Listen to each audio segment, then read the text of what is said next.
ڈال کر کھینچ لیا جائے آسان ہے. کچھ وہ ہوتے ہیں کہ جن کا کپڑا کانٹوں میں ڈال کر کھینچا جائے تو کھینچ جاتا ہے. کچھ وہ ہوتے ہیں کہ جن کا کپڑا پھنس جاتا ہے. اب یاسین پڑھنے والے بھی تھکے جا رہے ہیں.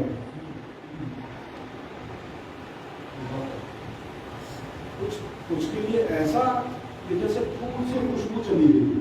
اور یہ تعبیر بھی احادیث کی کتنی حسین ہے کہ پھول سے خوشبو نکل جانا. پھول سے خوشبو نکل جانا. اللہ اکبر. پھول دیکھا ہے, پھول سے خوشبو نکلتی ہے, دیکھا ہے آپ نے کسی نے؟ دیکھا ہے کسی نے؟ کیا جب خوشبو نکلتی ہے تو پھول ہلتا ڈلتا ہے؟ خوشبو نکلتی ہے تو کیا پھول کا رنگ ختم ہو جاتا ہے؟ یہ نہیں, جب تک خوشبو نہیں نکلی تھی, جب تک لال تھا اور خوشبو نکلتی تو پیلا پڑ گیا, ایسا ہوتا ہے. خوشبو نکل جاتی ہے, نہ رنگ پہ کوئی فرق پڑتا ہے, نہ شادابی میں کوئی فرق پڑتا ہے, نہ تازگی میں کوئی فرق پڑتا ہے.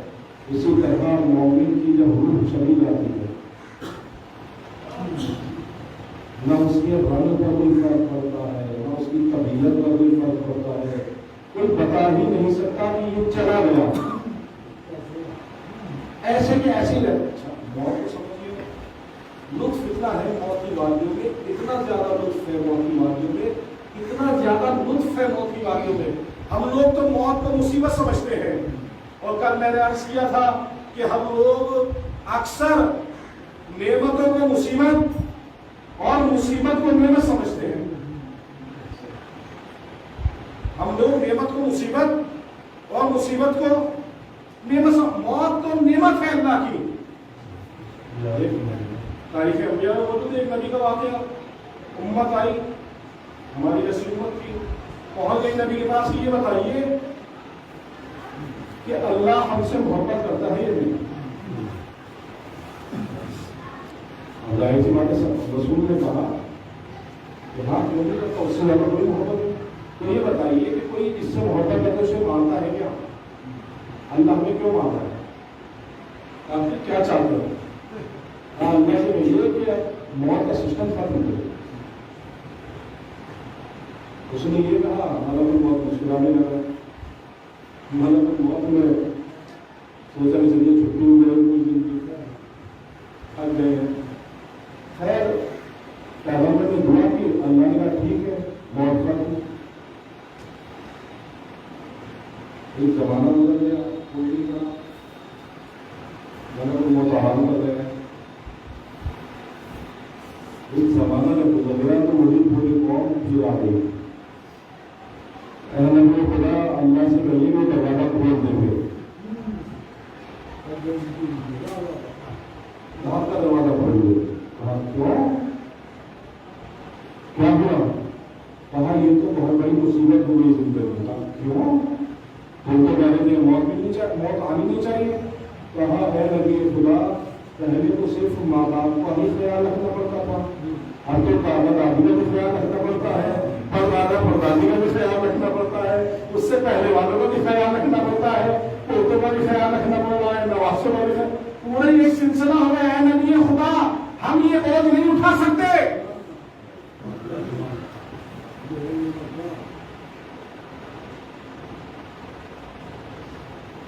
اگر موت اٹھ جائے تو یہ جو محبتوں کا ایک دھاگا بانی سا ہم لوگوں کے درمیان ہے وہ کب ٹوٹ جائے گا پتہ نہیں چلے گا. ہم لوگ ایک دوسرے کے لیے ذریعہ ثواب ہیں, وہ ایک دوسرے کے لیے ذریعہ عطا بن جائیں گے. یہ جو دعائیں ہوتی ہیں خدا ہمارے والدین کا سایہ ہمارے سے اوپر باقی رہے, یہ دعائیں راستہ بدل دیں گی. دوبارہ سے اپنے کام کریں. بہت بڑی نعمت. اور سب سے ایک اس بات کو دھیان میں سوچیے کہ کتنی بڑی نعمت ہے. کو نہیں چل رہے, لوگ جا رہے ہیں کیا کرو, غریب آدمی کا محسوس کیا جاتا ہے, چلی جاتی ہے, زندگی گزر جاتی ہے, زیادہ تو جا رہے ہیں اچھی ہے، مگر ضروری نہیں کہ یہاں پر ہو اس کی قسمت میں کچھ کمی ہے۔ زیارت کے لیے سلسلہ رکھا ہے آئمہ علیہ السلام نے کہ آپ اگر خلوص سے اپنے گھر سے بھی اردو اٹھا کر کہہ دیں السلام علیکم کیا ہوگی آپ کی زیارت کے لیے، اور ہو سکتا ہے کوئی انسان وہاں پہنچ جائے اور جا کر نزدیک سے زمین سے چپک بھی جائے تب بھی اس کی زیارت قبول نہ ہوگی۔ اس کا تعلق جسم سے ہے ہی نہیں، زیارت کا تعلق، زیارت کا تعلق روح سے ہے، قلب سے ہے، پاکیزگی سے ہے یا نہیں ایسا ہی؟ اگر جسم سے ہوتا زیارت کا تعلق تو نابینا لوگوں کو زیارت ہی نہ ہوگی۔ سبحان اللہ سبحان اللہ سبحان اللہ، ان کی تو آنکھ ہی نہیں ہے، وہ کیسے زیارت کریں گے؟ اس کا تعلق سارا کا سارا دل سے ہے۔ اگر دل ہے اور دل میں وہ تصور پیدا ہو گیا کہ انسان نماز کے بعد جب بدل کر اٹھ کر کے کھڑا ہوا اور کہا السلام علیکم، اور اس کے دل میں یہ احساس پیدا ہو گیا کہ وہ ذریعہ حسین کے سامنے کھڑا ہے،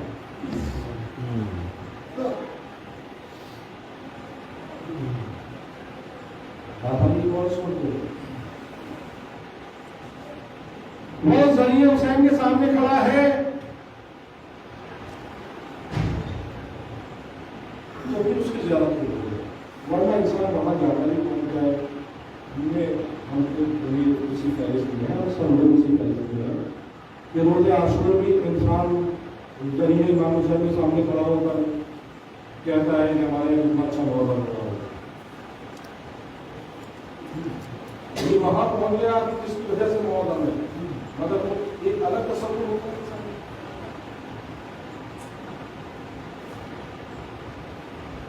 ادھر آنکھ بند ہوئی، غریب سے غریب آدمی بھی ادھر موت کی آغوش میں پہنچا، ادھر اس کی زندگی کا سب سے بڑا ہاتھ پورا ہوا۔ قبر میں مولا کائنات تشریف لایا،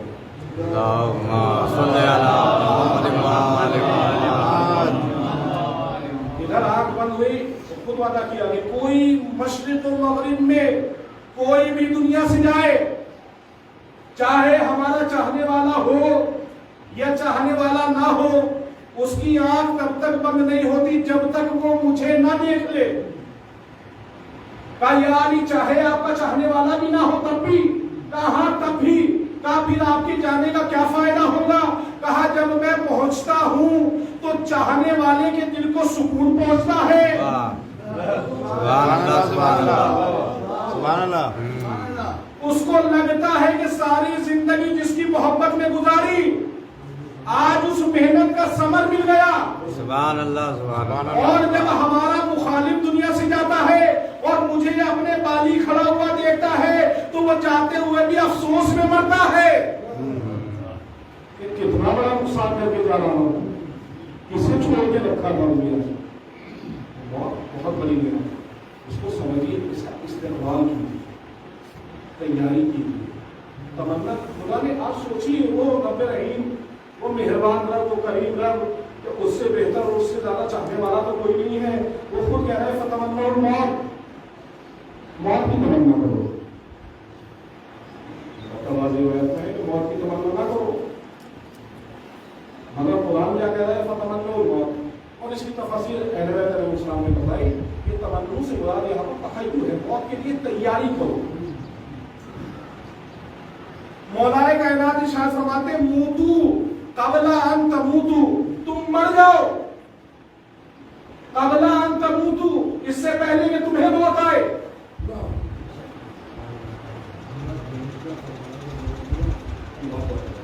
کیا فرمایا؟ مر جاؤ اس سے پہلے کہ تمہیں موت آئے۔ کیا کریں؟ موت ابھی نہیں آ رہی، خودکشی کر لیں، پیلے دہل بندہ لگا لیں، کیا کریں؟ موتو قبل ان تموتو، مر جاؤ اس سے پہلے کہ موت آئے۔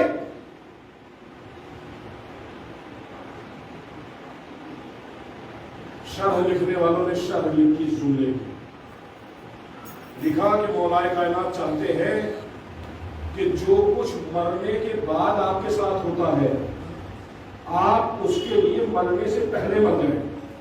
اللہ اکبر۔ اب کیا مطلب؟ کہا جب تم مر جاتے ہو، موت آ جاتی ہے تمہیں، تو تمہیں نہ مال سے کوئی مطلب ہوتا ہے، نہ اولاد سے کوئی مطلب ہوتا ہے، نہ گھر کا کوئی لالچ ہوتا ہے، نہ مال کا کوئی لالچ ہوتا ہے، نہ یہ ہوتا ہے اسے دھوکہ دے دو، نہ یہ ہوتا ہے اسے اس کی نہ یہی تو ہوتا ہے اس سے پہلے کہ تم مرو پہلے ہی یہ کیفیت تاری کر لو، سبحان اللہ، تم مر جاؤ۔ یہ مثالیں دی جاتی ہیں، آپ جانتے ہیں بچوں نے پڑھی ہوگی کتابوں میں کہانیاں، یہ عجیب کہانیاں ہوتی ہیں۔ دو کہانی سنا کے میں استعمال کرتا ہوں آج، بچوں کی کہانیاں، بچوں کی اسٹوریز۔ دو دوست جا رہے تھے، اردو کی کتاب میں بھی ہے، دو دوست جا رہے تھے جنگل میں، انہوں نے کہا ایک دوسرے کا ساتھ نہیں چھوڑیں گے،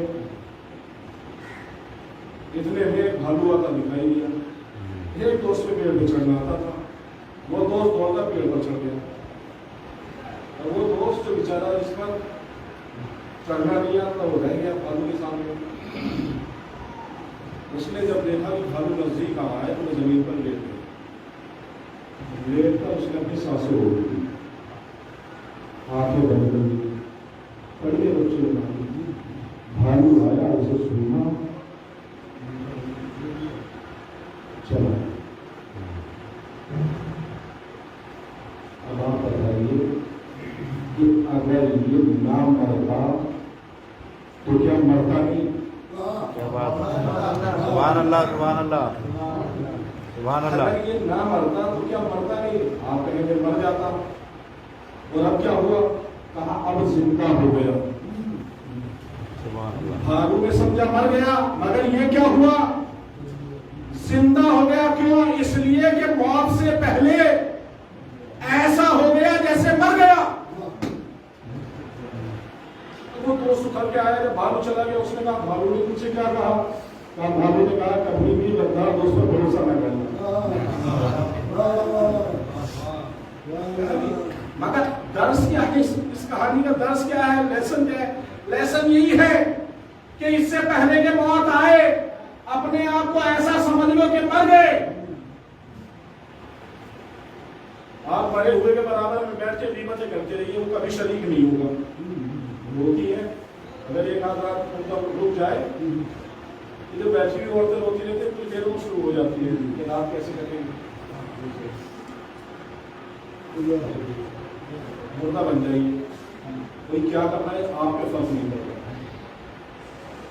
مردے کے لوگ تعریف کرنے میں خوش ہوتا ہے کہ بڑے مومن تھے، بڑے اچھے تھے، اس سے فرق پڑ رہا ہے۔ مردے کی لوگ برائی کر رہے ہیں، اس کے فرق پڑ رہا ہے، وہ جواب دے رہے ہیں پلٹ کر۔ کیا اس کے اندر انتقام کا جذبہ پایا جا رہا ہے؟ کچھ نہیں۔ کیوں؟ اس لیے کہ مر گیا۔ اگر آپ کو زندہ ہونا ہے تو موت سے پہلے وہ کیفیت تاری کر لیجیے۔ مردہ کسی کے کام کا نہیں رہتا، شیطانت والے کام ہوتے ایسی کریں۔ آمادہ ہو جائیے موت کے لیے، تیار رہیے، ریڈی ہو جائیے۔ پھر میں عرض کرتا ہوں، اس کا مطلب یہ نہیں کہ ہم خودکشی کر لیں۔ آپ نے مولانا اتنے تعلیم سے تو پھر روایت ہے کہ اللہ سے ملاقات کا ذریعہ ہے۔ اشتیاق اگر ہے اللہ کے دیدار کا تو موت کی تمنا کرے تو کیا کرے؟ مر جائے گا نہیں، مرنا نہیں، مر گئے تو سزا زیادہ، مر گئے تو آپ کو اور تکلیف پہنچے گی۔ اکثر لوگ کہتے بھی اپنے آپ کو تو ختم کر رہے ہیں، کسی کا کیا بگڑنا، کیوں سزا دے رہا ہے اللہ؟ ہم گناہ نہیں کریں گے، چلے جائیں گے تو؟ در حقیقت ہم نے سمجھا نہیں۔ ایک حدیث ہے رسول اسلام کی، الدنیا، یاد ہوئی آپ لوگوں کے، الدنیا سجن للمومن، دنیا مومن کے لیے قید خانہ ہے۔ دنیا کیا ہے؟ مومن کے لیے قید خانہ، اور کافر و منافق کے لیے جنت۔ مومن کے لیے کیا ہے؟ قید خانہ، اور کافر اور منافق کے لیے کیا ہے؟ جنت۔ وہ کہتے ہیں کہ ہم خودکشی کریں تو کیا بلائیں گے؟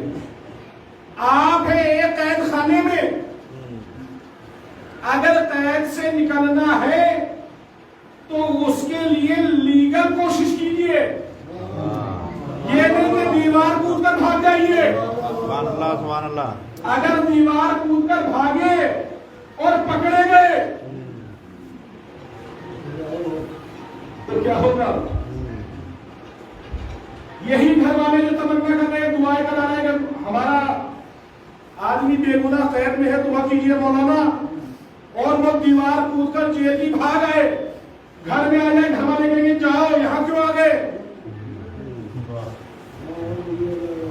ابھی تو دعا کر رہے تھے، ابھی کیا کر رہے ہیں؟ ڈسون کر دیا، یہاں بتاؤ ہم سے کوئی مطلب نہیں، یہ تم نے کیا کر دیا؟ کہا بھائی قید سے نجات پائی ہے اس نے؟ کہا نہیں، غلط طریقے سے پائی ہے۔ جب عدالت سے آرڈر مل جاتا تب اگر یہ چھوٹ کر آتا تو تب اس کے استقبال کے لیے وہاں دروازے پر کھڑے ہوئے ملتے ہم، اللہ اکبر اللہ اکبر، دروازے پر کھڑے ہوئے ملتے ہم۔ سمجھ میں آیا کہ اگر خودکشی کر لی تو گویا اس عدالت عظمیٰ کی خلاف ورزی کر دی، اس کی عدالت پر شک کیا کہ وہ ہم بے گناہوں کو چھوڑے گا نہیں، لیکن اگر اسے ایکسپٹ کر لیا اور چلے تو پھر جو سب سے زیادہ چاہنے والا ہے وہ آپ کے استقبال کے لیے کھڑا ہو۔ یہاں تک سورہ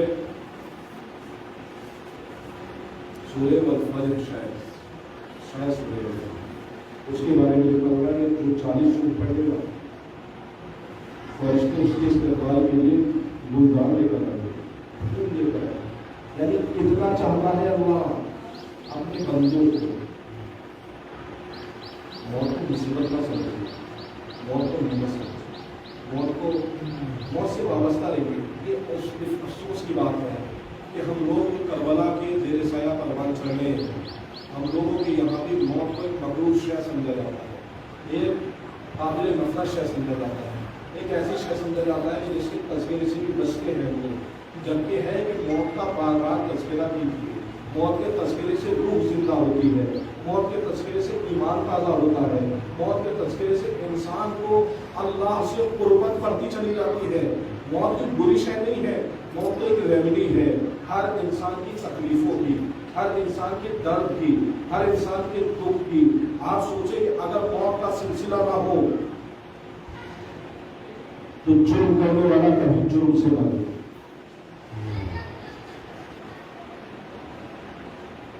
اور ظلم سہنے والا سر کرنے والا کبھی سر نہ۔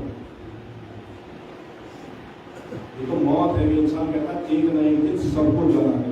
موت اتنی بڑی نعمت ہے، اتنی بڑی نعمت ہے کہ پروردگار اس کے ذریعے ان لوگوں کے تکبر کو ریزہ ریزہ کر دیتا ہے کہ جو یہ سوچتے ہیں کہ ان کے علاوہ کچھ نہیں ہے۔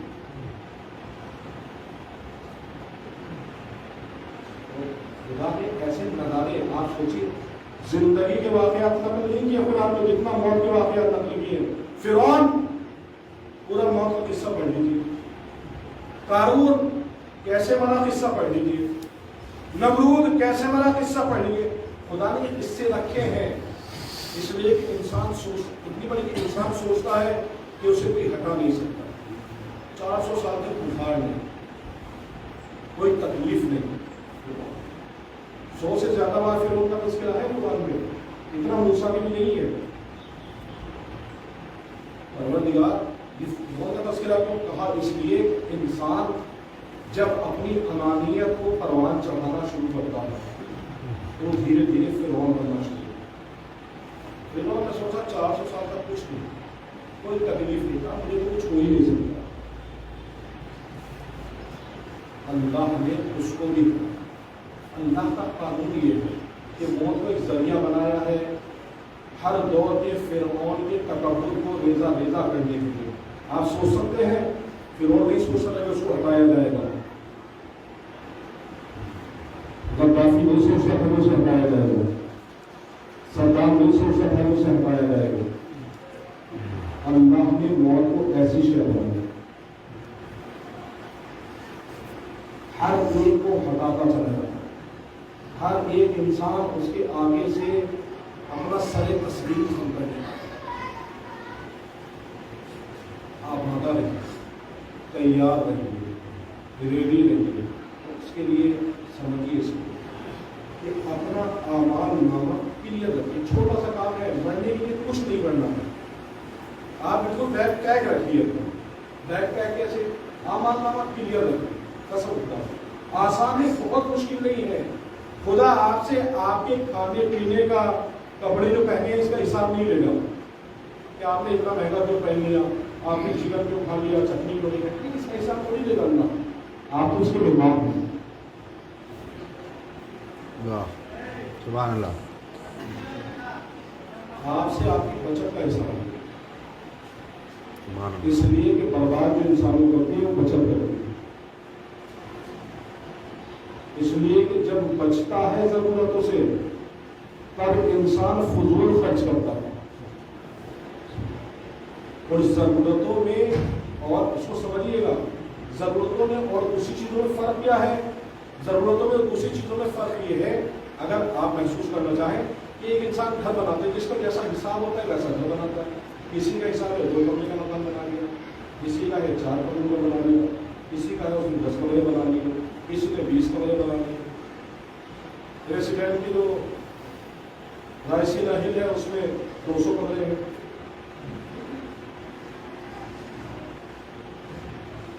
ہر انسان اپنے حساب سے, اسٹینڈرڈ کے حساب سے بناتا ہے, کوئی برائی نہیں بناتا ہے.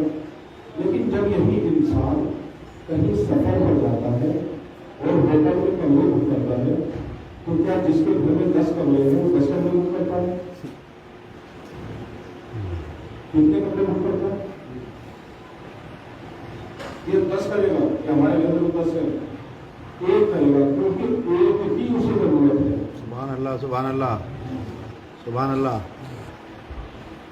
شادی میں جانا ہے, 50 جوڑی کپڑے ہیں, کتنے لوگ پہنے گا؟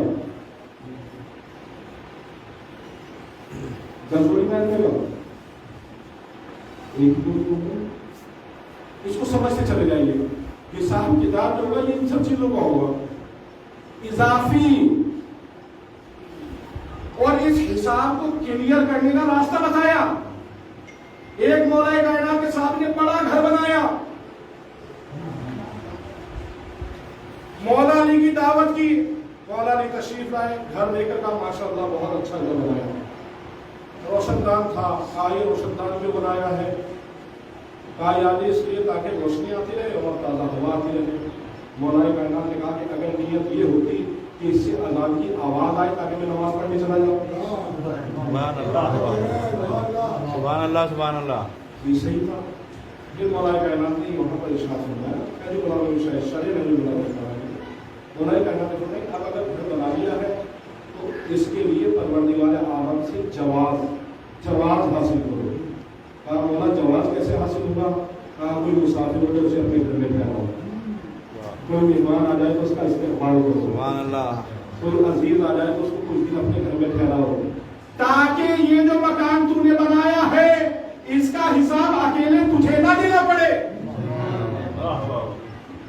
تیرا بوجھ اٹھانے والے ساتھ میں ہو. سخت معاملہ ہے. آسان بنائیے, حساب بنانا آسان ہے. کپڑے بنائے ہیں, کوئی گاڑی نہیں ہے, کوئی بات نہیں ہے. کوئی آیا کہ ہمیں گاڑی دے دیجیے تھوڑی دیر کے لیے, جانا ہے لے لیجیے. کپڑے بنائے ہوتا تھا پہلے ہی, ایک دوسرے کپڑے لوگ پہن کر چلے جاتے تھے. اب نہیں جاتے. اب کوئی کسی کے کپڑے مانگ لے جانا, اللہ کا شکر ہے سب کے حالات سے.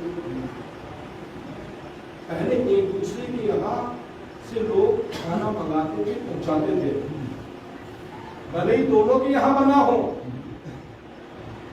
مگر کیوں ایسا ہوتا تھا؟ تاکہ ایک دوسرے کے ساتھ نعمتوں میں شریک ہو سکے سبحان اللہ. اور اس کی رحمتوں کے سائے میں آ سکے. سبحان اللہ. ضروری نہیں ہے کہ ہمیشہ غریب ہی آپ کے یہاں سے کھانا لے کے آئے. کبھی آپ کے کسی غریب کے یہاں چلے جائیے, پیاز کیا بنایا ہے آپ نے لائیے دیجیے, غریب آتا ہے. یہ اس لیے کیجیے تاکہ غریب کو آپ کے یہاں آنے میں جھجک محسوس نہ ہو, شرم محسوس ہو.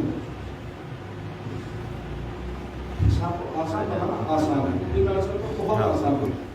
رسول خدا نے کسی کہانی میں نے کہا کسی کہانی سے میں استعمال رسول اسلام نے اپنے 3 صحابیوں کو بلایا، سلمان، ابو بکر کو بلا کے 200 درہم دے دیے. جنہوں نے رسول اسلام کا چہرہ دیکھا یا رسول اللہ کیسے ہے؟ رسول اسلام نے کہا جاؤ تمہارے اور تم ایش کرو، انجوائے کرو.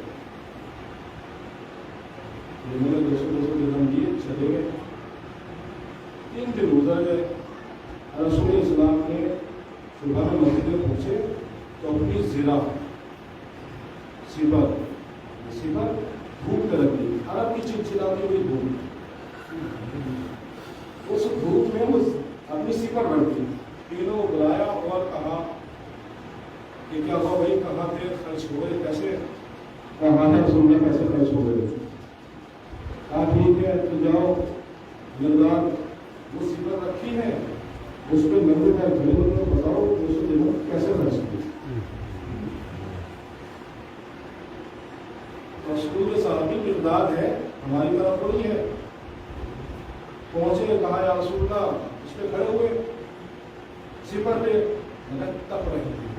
کبھی ایک پہلو کرتے کبھی دوسرا. کہا یا رسول اللہ، کچھ خرچ تھا وہ چکا دیا، کچھ گھر میں سودا سامان لا کر رکھ دیا، ایک بچوں کو کپڑے بنا دیے. یہ ایسا وہ دوڑ کر آ کر سائے میں کھڑے ہوئے. ابو ذر سے کہا ابو ذر جاؤ تم بتاؤ. ابو ذر پہنچے، ابو ذر بھی کھڑے ہوئے اس پر، پیر کبھی اٹھائے کبھی گر جائے کبھی اٹھائے. یا رسول اللہ، آپ نے جو پیسے دیے تھے میں گیا قرض سب کچھ وہ چکا دیا، کچھ سامان لے آیا گھر میں خرچ کے لیے اور کچھ میرے پاس بچے ہوئے ہیں. آ گئے ہلکی گرمی پوچھی پیروں میں. اب اس کے بعد کہا سلمان، رسول اللہ آپ کے سامنے گئے، آپ نے تو ہمیں کہا خرچ کرو. کہا نہیں، اللہ نے بھی تمہیں ایسے کیا ہے، اللہ نے جو سامنے گا میں تیاری کرا رہا ہوں تمہاری پریکٹس ٹریننگ. سلمان نے کہا یا رسول اللہ ٹھیک ہے میں جاتا ہوں. سلمان پہنچے اور سلمان نے ایک پیر زمین پر رکھا اور ایک پیر سپر پر رکھا اور سپر پر پیر رکھ کر یہ کہتے ہوئے ادھر گئے کہ یا رسول اللہ آپ نے 200 درہم دیے تھے، میں باہر نکلا ایک ضرورت مند تھا اسے دے دیا اور ادھر گئے. اور پیر رکھا اور اتر گئے، پیر رکھا اور اتر گئے. نہ پیر جلا، نہ تکلیف ہوئی، نہ پریشانی ہوئی. 200 درہم خرچ بھی کیے. دھیان رکھے، پیسہ خرچ کیے بنا کسی کا کام نہیں چلے گا. کہتے پیسہ کمایا ہے تو وہ خرچ نہیں کروں گا تو کام ہی نہیں چلے گا. کھانا ہے تو خرچ کرنا ہے، کپڑے بنانے ہیں تو خرچ کرنے ہیں، کہیں جانا ہے تو خرچ کرنا ہے، بچوں کو خوش کرنا ہے تو خرچ کرنا ہے، سسرال والوں کو خوش کرنا ہے تو خرچ کرنا ہے، رشتے داروں کو خوش کرنا ہے تو خرچ تو ہونا ہے. جانا لوگوں کے پاس ہی ہے تو ایسے خرچ کیجئے کہ لوگ بھی خوش ہو جائے اور خدا بھی خوش ہو جائے.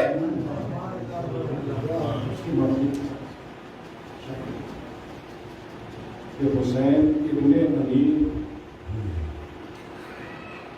جو کچھ بھی پروردگار کی طرف سے پاتے ہیں، پروردگار کے معاملات میں بہت مثال ہے.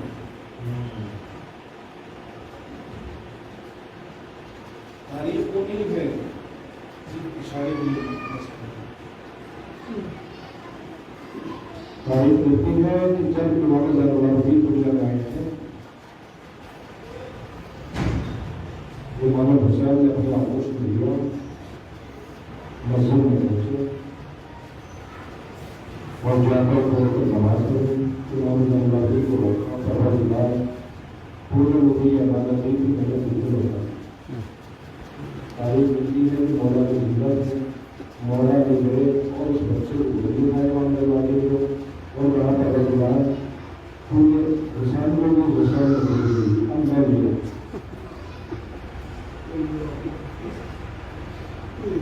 اس کے بعد علی اکبر دنیا میں آئے. چلیے کیا ہوتا ہے حسین کی دعا کا صبر، حسین نانا کی زیارت کے مشتاق. دعا کرتے ہیں پروردگار مجھے اولاد ایسی دے کہ جو رسول کی شبیہ ہو اس کو زیادہ چاہتے ہیں.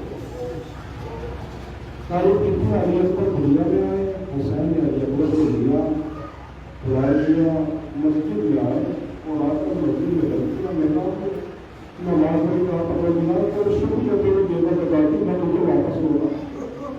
تاریخ دیکھتی ہے کہ بہن پیچھے پیچھے چلی گئی اور یہ بھی کہتا ہے اور بلال حسین نے واپس کر دیا. میں تم سے علی اکبر کو لے رہی ہوں اور علی اکبر کو لے کر زینب نے کھانا قربان چڑھا. ایسے کوئی کھانا قربان چڑھایا ہے, حسین واپس کر آئے تھے, زینب لے آئے. اور اسی لیے امام حسین نے جب علی اکبر نے اجازت طلب کی ہے تو کیا کہا ہے, جاؤ پہلے اپنی پھوپھی سے اجازت لے لو. 18 سال کا. تاریخ لکھتی ہے کہ اس کے بعد علی اکبر نے حسین سے زندگی میں کبھی کوئی سوال نہیں کیا, اس لیے کہ زینب معلوم تھا زینب کے پاس ہے, زینب سے سوال کرتے تھے. کوئی سوال ہوتے تھے زینب سے کرتے تھے, کوئی سوال ہوتے تھے زینب سے کرتے تھے, کوئی سوال ہوتا تھا زینب سے کرتے تھے. مگر بچپن میں ایک سوال ملتا ہے جو علی اکبر نے حسین سے کیا. وہ سوال کیا تھا, موسم انار کا نہیں تھا. علی اکبر نے پھوپھی کے پاس آ گیا, پھوپھی اللہ میرا دل چاہتا ہے انار کھاؤ. زینب نے قبیلے کو بازار میں بھیجا مگر انار دستیاب نہیں ہوئے. کہا میرے لال انار کو بازار میں نہیں ملے. ایسا کر کے اپنے بابا کے پاس وہ امام وقت ہے, وہ امام وقت ہے, وہ اگر چاہیں گے تو تجھے انار مل جائے گا. تاریخ لکھتے ہیں کہ علی اکبر آ کر گھر کے سامنے کھڑے ہوئے مگر آج تک بات سے کوئی سوال نہیں کیا. تو سمجھ میں نہیں آ رہا کہ کیسے سوال کرے. امام وقت بیٹے کے دل کے حالات سمجھ میں اور میرے نام علی اکبر کیا کوئی سوال ہے. کہا بابا آج تک ہر سوال پھوپھی اماں نے پورا کر دیا. آج پہلی بار ایسا ہوا کہ پھوپھی اماں نے آپ کے پاس بھیجا ہے سوال لے کر. علی اکبر کیا سوال ہے؟ کہا بابا ارے انار کا دل چاہتا ہے, انار نہیں مل رہا ہے بازار میں. ایک مرتبہ حسین نے کہا میرے نام بس اتنی سی بات, ایک مرتبہ ہاتھ بڑھایا, ارے جنت سے انار منگا کر علی اکبر کو دے دیا. علی اکبر نے انار کھا لیا. شاید علی اکبر سمجھ گئے ارے جب کوئی چیز کہیں نہ ملے بابا سے سوال کیا جائے مل جائے گا. ارے یہی وجہ تھی حسن عاشور. علی اکبر آ کر کہتے ہیں بابا ارے ذرا پانی میں مل جائے. حسین نرم میں جاؤ میرے لال. آج یہ کیا عالم ہے, آج حسین کیا نونا پوری کرے. جاؤ تمہارے دادا جاؤ